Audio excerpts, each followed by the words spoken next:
안녕하세요, 풋볼 포레스트입니다. 바로 오늘 전해드린 소식이었죠. 풋볼 런던의 알레스테어 골드 기자에 의하면 안토니오 콘테 토트넘 신인 감독이 울버햄튼 원더러스의 윙어 아다마 트라오레 선수의 영입을 원하며 아다마 트라오레 선수가 만약 토트넘 하스퍼에 영입될 경우 라이트 윙백 포지션에서 활용하게 될 것이라는 소식을 전해드렸었습니다. 한때 프리미어리그는 대부분 팀들이 4백 포메이션을 기본적으로 채택했었지만 2016-2017 시즌 안토니오 콘테 감독이 3백 포메이션을 들고 나왔고 콘테의 첼시가 프리미어리그를 제패하면서 한때 프리미어리그의 3백 열풍이 불기도 했는데요. 안토니오 콘테 감독은 기본적으로 3백 포메이션을 가지고 상대에 따라 미드필드나 공격 조합만 변형을 시키는 전술적 특성을 갖고 있고 3백 전술의 특성상 윙에서 활용하는 선수들의 활동 범위가 넓어지기 때문에 어떻게 보면 윙백 포지션에 위치한 선수가 콘테 감독의 전술의 핵심이라고 볼 수 있는데 오늘은 본래 윙어였지만 안토니오 콘테 감독이 윙백으로 포지션을 변경시켜 대박을 터뜨렸었던 한 선수의 커리어와 근황에 대해 알아보도록 하겠습니다. 그는 누구일까요? 그의 이름은 빅터 모제스, 1990년생으로 포지션은 윙포워드 그리고 윙백을 소화하는 선수입니다. 나이지리아의 라고스에서 태어난 빅터 모제스는 2002년 잉글랜드로 이주하자마자 크리스탈 팰리스에 입단하면서 본격적으로 축구를 시작했습니다. 모제스는 어릴 때는 최전방 공격수로 활동했고 위트기프트 스쿨을 다니면서 각종 대회를 초토화시키고 다니는 등 놀라운 재능을 연일 발휘해냈습니다. 2005년에는 잉글랜드 U17 대표팀에 처음으로 차출되어 16경기 9골을 넣는 등 대활약을 펼쳤는데 특히 한국에서 개최된 2007 FIFA U17 월드컵에 잉글랜드 대표팀에 10번을 달고 대회 3골을 넣는 등 뛰어난 활약을 펼쳤습니다. 이런 활약에 2007년 여름 크리스탈 팰리스는 17세의 빅터 모제스를 1군 스쿼드로 콜업시켰고 2007-2008 시즌 팀의 백업 윙포워드로서 13경기 3골 3도움의 뛰어난 활약을 펼쳤습니다. 당시 모제스는 워낙에 어린 선수였기 때문에 그의 이런 활약은 나름대로 센세이션을 일으켰죠. 2008-2009 시즌 크리스탈 팰리스에서 빅터 모제스를 본격적으로 밀어주기 시작하면서 18세 모제스는 많은 경험을 몰빵받았지만 2년차 징크스 때문인지 27경기 2골 1도움의 다소 부진한 성적으로 시즌을 마무리했고 이 시기에 잉글랜드 U19 대표팀에서도 12경기 2골밖에 못 넣는 등 클럽에서나 대표팀에서나 심각한 부진에 빠졌습니다.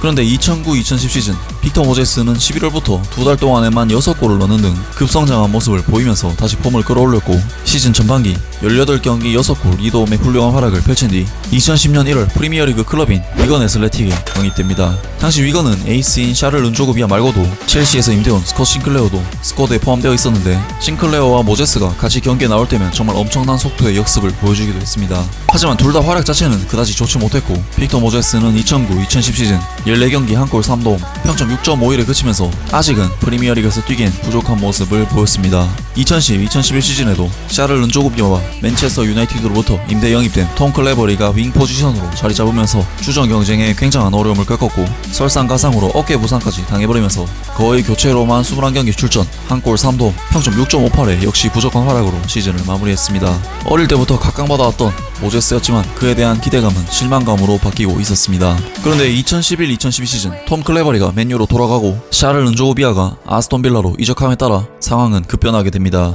빅터 모제스는 무주공산이 된 위건의 주전 윙어 자리를 그대로 차지했고 프리미어리그 모든 경기에 출전하는 철강왕 같은 모습을 제대로 보여주면서 2011-2012 시즌 38경기 출전 6골 6도움 평점 6.91에 경기당 슈팅수 2.7개 드리블 성공 횟수 2.5개라는 윙어로서 굉장히 위협적인 활약을 펼쳤습니다. 분명 지난 시즌까지만 해도 기대 이하의 모습만을 보여줬던 모제스였지만 이 시즌 활약으로 그야말로 이적 시장의 한 매물로 변모하게 됩니다. 게다가 2012-2013 시즌 개막전 첼시와의 경기에서 첼시의 애슐리 콜을 상대로 드리블 돌파를 4번이나 성공시키는 등 강인한 임팩트를 남겼고 결국 2012년 여름 이적시장 막바지 첼시는 빅터 모제스를 1150만 유로의 이적료로 영입하게 됩니다. 하지만 당시 첼시는 2012년 여름 이적시장에서만 에당 아자르, 오스카, 마르코 마린 등 2선 자원만 3명이나 데려온 상황이었고 이 중 아자르, 오스카가 기존의 후안 마타와 함께 주전 자리를 차지해 마자카르라는 최강의 2선 트리오로 자리 잡게 되면서 빅터 모제스는 주구장창 팬츠만 달구게 됩니다. 사실 모제스가 발이 빠르고 윙어로서 위협적인 선수인 건 맞았지만 저 3명에 비하면 기술적인 클래스가 비교도 안 될 만큼 부족한 선수였죠. 어쨌든 2012-2013 시즌 프리미어리그에서 23경기 1골 1도움 평점 6.56을 기록하는 심각한 부진에 빠진 채로 시즌을 마무리하게 됩니다. 그런데 특이하게도 유로파리그에서는 6경기 4골 평점 7.7이라는 뛰어난 활약을 펼쳤고 첼시의 유로파리그 우승에 상당한 기여를 하게 되죠. 아무튼 모제스는 잉글랜드 대표팀을 포기하고 고향 나이지리아 대표팀을 선택하게 되는데 모제스는 2013년 아프리카 네이션스컵에서 주전 윙어로서 대회 2골 2도움을 기록 나이지리아 대표팀의 네이션스컵 우승까지 달성하게 됩니다. 아무튼 모제스 입장에서 그러면서 첼시에서는 마자카르 때문에 기회를 얻기 힘들었고 2013-2014 시즌 리버풀로의 1년 임대를 선택하게 됩니다. 당시 리버풀은 조던 핸더슨이 우측 윙어로 나올 정도로 이선 자원이 특히나 부족한 상황이었고 그간 기회가 부족했던 모제스 입장에서는 유로파나 네이션스컵에서 보여준 폼만 발휘해도 리버풀에서 무리 없이 자리 잡을 수 있는 좋은 환경이었습니다. 브랜던 로저스 감독은 시즌 초반부터 빅터 모제스를 바로 주전으로 기용하면서 모제스는 순조롭게 시즌을 시작했습니다. 하지만 모제스는 눈이 썩는 경기력을 보여주면서 많은 리버풀 팬들을 빡치게 했고 분명 크랙형 윙어인데 공을 드럽게 뺏게 되는 모습에 리버풀 팬들은 모제스를 첼시에서 보낸 스파이 아니냐고 이야기가 나올 정도였습니다. 결국 보다 못한 브랜던 로저스는 모제스를 주전 자리에서 내리고 아직 어린 선수였던 라임 스털링을 과감히 주전으로 기용하게 되죠. 물론 스털링도 부족함이 많았던 시즌이었지만 모제스보다는 훨씬 좋은 모습을 보여줬고 모제스는 후반기에는 거의 나오지도 못하면서 시즌 19경기 출전 1골 0도움 평점 6.35의 최악의 부진으로 시즌을 마치게 됩니다. 리버풀에서 특히 아쉬웠던 상황은 우승을 코앞에 둔 우승을 하기 위해 가장 중요했던 프리미어리그 34라운드 맨체스터 시티와의 일전에서 모제스 특유의 투박한 볼터치 때문에 공 소유권을 상대에게 넘겨줬고 이것을 차단하기 위한 조던 앤더슨의 무리한 태클은 결국 다이렉트 퇴장으로 이어졌습니다. 그리고 이어진 36라운드 첼시와의 경기에서 조던 핸더슨이 결장을 했고 무기력한 경기력에 의해 0대2 패배로 이어지면서 맨시티와의 경기에서 후방 맞바지 빅터 모제스의 턴오버는 사실상 리버풀 우승에 치명적인 미스가 되었습니다. 사실 퇴장당한 핸더슨이 잘못한 거긴 하지만 모제스가 불필요하게 공만 안 뺏겼으면 발생하지도 않았을 일이었죠. 어쨌든 리버풀은 2013-2014 시즌 리그 2위로 시즌을 마치게 됩니다. 임대 가서 더 못한 모제스였기에 당연히 첼시 입장에서는 써먹을 수가 없었고 2014-2015 시즌 모제스는 스토크 시티로 다시 임대됩니다. 스토크 시티는 전력 자체가 하위권 팀인데다 특히 2선 라인이 얇은 팀이었기 때문에 모제스는 주전 자리를 차지해냈고 2014-2015 시즌 19경기 출전 3골 3도움 평점 7.45에 경기당 드리블도 3.3개나 기록할 만큼 뛰어난 폼을 보여줬습니다. 하지만 모제스는 시즌 내내 허벅지 부상에 시달리면서 많은 경기를 날려버려야만 했죠. 결국 2015-2016 시즌 웨스트햄 유나이티드로 임대되면서 다시 한번 첼시를 떠나야만 했고 당시 리그 최강의 폼을 보여주던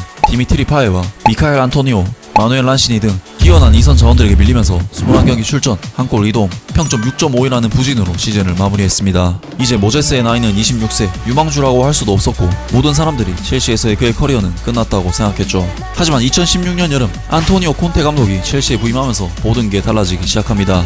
콘테 감독은 첼시에 부임하자마자 3백 포메이션을 갖고 나왔고 라이트 윙백 주전으로서 웨스트햄에서도 지독한 부진에 빠졌었던 빅터 모제스를 기용하게 됩니다. 사실 처음에는 이 부분이 다소 논란을 일으키기도 했지만 모제스는 사람들의 인식을 완전히 깨트리는 대활약을 펼치면서 반전을 일으키게 되죠. 모제스는 공수 양면에서 상당히 안정적인 모습을 보여줬고 그야말로 자신의 천직을 찾은 듯한 모습이었습니다. 2016-2017 시즌 모제스는 34경기 출전 3골 3도움 평점 7.22를 기록하면서 첼시의 리그 우승을 이끌어내게 되죠. 2017-2018 시즌에도 역시 콘테 감독의 신임 아래 확고한 입지로 주전으로 활약했고 28경기 3골 4도움 평점 6.90을 기록하면서 역시 괜찮은 활약을 펼쳤습니다. 2018 월드컵에서는 윙어로 경기에 나왔음에도 1골 1도움을 기록하는 등 역시 좋은 폼을 계속해서 이어갔습니다. 하지만 첼시는 리그 5위를 기록 챔피언스리그 진출에 실패하게 되면서 안토니오 콘테 감독은 경질당하게 되죠. 그리고 2018년 여름 새롭게 부임한 마우리시오 사리 감독이 다시 포백 포메이션으로 회귀시키면서 모제스는 뛸 자리를 완전히 잃었고 결국 2018-2019 시즌 전반기 2경기 출전에 그친 뒤 2019년 1월 터키 스페르리그에 페네르바체로 1년간 임대됩니다. 페네르바체에 합류한